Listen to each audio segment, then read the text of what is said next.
પંજવાણી સાથે આપણે થોડી અદ્ભુત વાતો કરીશું. તે પહેલાં હું જણાવી દઉં કે એમને મળવું હોય ને તો અડાજણ એરિયામાં વેસ્ટર્ન વ્યૂ નામનું એક અપાર્ટમેન્ટ છે. ગ્રાઉન્ડ ફ્લોરમાં એમનું અદ્ભુત સ્ટુડિયો છે. શ્રી રામ સ્ટુડિયોનું નામ છે. અજયભાઈ, મારો પ્રથમ પ્રશ્ન, તમે આટલા વર્ષોથી ફોટોગ્રાફી, વિડીયોગ્રાફી બધા સાથે સંકળાયેલા છો, શું અનુભવ મળ્યો? વિડીયો ફોટોગ્રાફી એક ક્રિએટિવ ફિલ્ડ છે જે હંમેશા લોકોને નવું કંઈક કરવાની પ્રેરણા આપતી હોય છે. વિડીયોગ્રાફી, ફોટોગ્રાફી દરેક વ્યક્તિના જીવનમાં અત્યંત જરૂરી છે. સુખદ પ્રસંગ હોય, દુઃખદ પ્રસંગ હોય, દરેક પ્રસંગમાં માણસને ફોટોગ્રાફી, વિડીયોગ્રાફીની જરૂર રહેતી હોય છે. એ મેમોરીઝ કે એ પ્રસંગને યાદગાર બનાવવા માટે અમે સંસ્થા ખોલી છે, જે સંસ્થાનું નામ છે શ્રીરામ વિડીયો એન્ડ ફોટો. આ સંસ્થા થકી અમે વિડીયોગ્રાફી, ફોટોગ્રાફીના તમામ કાર્યો કરતા હોઈએ છીએ. આ સંસ્થા 2001માં અમે શરૂ કરેલી. આજે 2026માં વટવૃક્ષ બનીને એ સંસ્થા કાર્યરત છે. દરેક સમાજ, દરેક ધર્મ, દરેક જાતિ, દરેક સંપ્રદાય સાથે અમે જોડાયેલા છીએ. સર્વ ધર્મ સંભાવનાની ભાવના રાખીને અમે કામ કરીએ છીએ. કોઈ પણ વ્યક્તિ હોય, ચાહે ઉચ્ચ વર્ગનો હોય કે કોઈ બી વર્ગનો હોય, અમે દરેક સાથે જોડાયેલા છીએ. તમામ વર્ગને શાંતિથી સારી વ્યવસ્થિત સેવા પૂરી પાડીએ છીએ. કોઈ પણ પ્રકારનું અભદ્ર વર્તન, અવ્યવહાર અમે કરતા નથી. વાણી હોય, વર્તન હોય, કોઈ પણ પ્રકારનો અમે એમને પ્રોબ્લેમ આવવા દેતા નથી.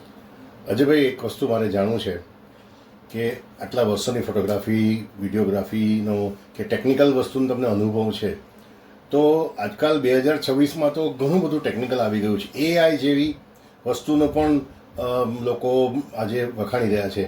તો તમે તમારી ફોટોગ્રાફી, વિડીયોગ્રાફી કે અન્ય ટેકનોલોજીમાં તમે એઆઈનો ઉપયોગ કરો છો?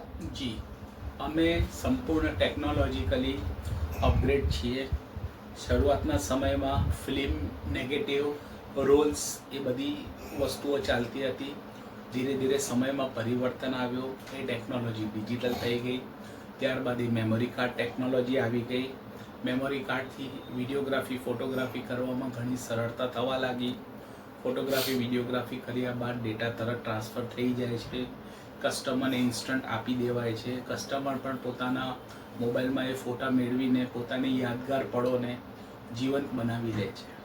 પણ અત્યારે જે ડેસ્ટિનેશન વેડિંગ કે ડેસ્ટિનેશન ફોટોગ્રાફી કે વિડીયોગ્રાફી કે અન્ય ટેકનોલોજી, એ બધું અચાનક જ બધું છેલ્લા 5-7 વર્ષમાં ડેવલપ થયું છે. એ અંગે તમારે શું કહેવું છે?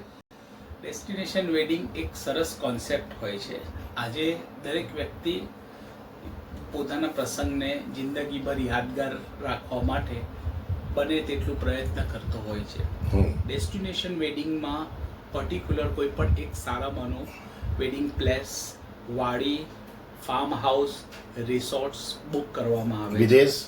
વિદેશ તો ખરું જ, આ સિવાય ઘણું બધું એવી બધી વસ્તુઓ એ લોકો સેટ કરે છે કે જેનાથી એનો પ્રસંગ એક યાદગાર રહી શકે. પણ આ બધા સામાન્ય લોકો આ થોડું ફોલોઅપ કરી, સામાન્ય લોકો થોડું આ એ કરી શકે છે, એફોર્ડ કરી શકે છે? ના, એવું નથી. દરેક વ્યક્તિના જીવનમાં લગ્ન એક જ વાર થતા હોય છે. દરેક વ્યક્તિ પોતાનો બજેટ બનાવીને લગ્ન કરતા હોય છે. શરૂઆતના સમયમાં ફેસિલિટીઓ ઓછી હોવાને લીધે લોકો આ ટાઈપના વેડિંગ્સ એવોઇડ કરતા હતા. પણ હાલ ઘણા બધા ક્લબ્સ, ફાર્મ હાઉસ, રિસોર્ટ્સ આ ટાઈપની સુવિધાઓ પૂરી પાડે છે, જેમાં બંને પક્ષ, વર પક્ષ ને કન્યા પક્ષના મહેમાનો, સગાવાલા ત્યાં જઈને 3 દિવસ આનંદ મેળવે છે અને ભરપૂર પ્રસંગ માણે છે. અજયભાઈ, આ તો તમે વેડિંગની બધાની વાત કરી, પણ તમે ઇવેન્ટની વાત કરી કે કોઈ એવું ઇવેન્ટ જેમાં ભારતના વડાપ્રધાન નરેન્દ્રભાઈ મોદી સહિત ઉચ્ચ કક્ષાના નેતાઓ સામેલ હતા અને તમને એની વિડીયોગ્રાફી કે ફોટોગ્રાફી કરવાનો લાભ મળ્યો હોય, એવો કોઈ દાખલો? જી, અમે શ્રી નરેન્દ્ર મોદી સાહેબ સાથે 2002થી સંકળાયેલા છીએ. જ્યારે ગુજરાત સરકારમાં મોદી સાહેબ મુખ્યમંત્રી બન્યા ત્યારથી અમે સુરત મુકામે જે પણ ઇવેન્ટો થતી હતી તે ઘણી બધી ઇવેન્ટોમાં મોદી સાહેબનો અમે વિડીયોગ્રાફી ફોટોગ્રાફી કવરિંગ કરેલ છે. આ ઉપરાંત મોદી સાહેબ જ્યારે વડાપ્રધાન બન્યા ત્યાર પછી વડાપ્રધાન બન્યા પછી પણ સુરત અને સુરત જિલ્લામાં ઘણી બધી ઇવેન્ટો અમે એમની લાઈવ કવર કરી છે. તો અજયભાઈ, મોદી સાથે તમારી કોઈ મુલાકાત વિશે થોડુંક જણાવો. મોદી સાહેબ સાથે અમારી ફેસ ટુ ફેસ રૂબરૂ મુલાકાત થઈ નથી, કારણ કે અમે વિડીયોગ્રાફી કવરિંગ કરવા જઈએ છીએ તો મોદી સાહેબનું સ્ટેજ ઘણું દૂર બાંધેલું હોય છે. સુરક્ષા કારણોને લીધે અમને ત્યાં નજીક જવા દેવામાં આવતા નથી, પણ આઈ કાર્ડ ઇસ્યુ કરીને અમને વિડીયોગ્રાફી કરવાની પરમિશન જે તે સંસ્થા કે જે તે સરકારી અધિકારીઓ દ્વારા પ્રોવાઈડ કરવામાં આવે છે. અચ્છા, મોદી સાહેબ સિવાય તો ઘણા બધા ઇવન ફિલ્મી અભિનેતાઓ કે ઘણા બધા એવા લોકો છે જેમને તમે મળ્યા હશો જીવનમાં. કોઈ એકાદ બે દાખલા આપી શકો? જી, મોદી સાહેબ સાથે કામ કર્યા બાદ અમે શ્રી અમિતભાઈ શાહ સાહેબ સાથે કામ કર્યું છે, આનંદીબેન પટેલ બેન સાથે કામ કર્યું છે, શ્રી સ્વર્ગીય વિજયભાઈ રૂપાણી સાહેબ સાથે કામ કર્યું છે, ભૂપેન્દ્ર પટેલ સાહેબ સાથે કામ ફિલ્મ અભિનેતા, આ રાજકીય હસ્તીઓ થઈ. આ ઉપરાંત ફિલ્મ અભિનેત્રી અને અભિનેતા ઘણા બધા પર્સન સાથે અમે કામ કર્યું છે. ટેલી સિરીઝના ઘણા બધા કલાકાર જે હાલ ટોપ પર છે, તારક મહેતા કા ઉલ્ટા ચશ્માના જેઠાલાલ, બબીતા, દયાબેન, એ બધા કલાકારો જોડે અમે રૂબરૂ મુલાકાત કરી છે. વિડીયોગ્રાફી ફોટોગ્રાફી કરીને એમની તસવીરો અમે લાઈવ જીવંત કરી છે. અજયભાઈ, તમે ખૂબ સારું ડેવલપમેન્ટ કર્યું છે, પણ એક જ વસ્તુ મારે જાણવું છે, શું તમે ક્યારેક ચેરિટી ફોટોગ્રાફી કરી છે?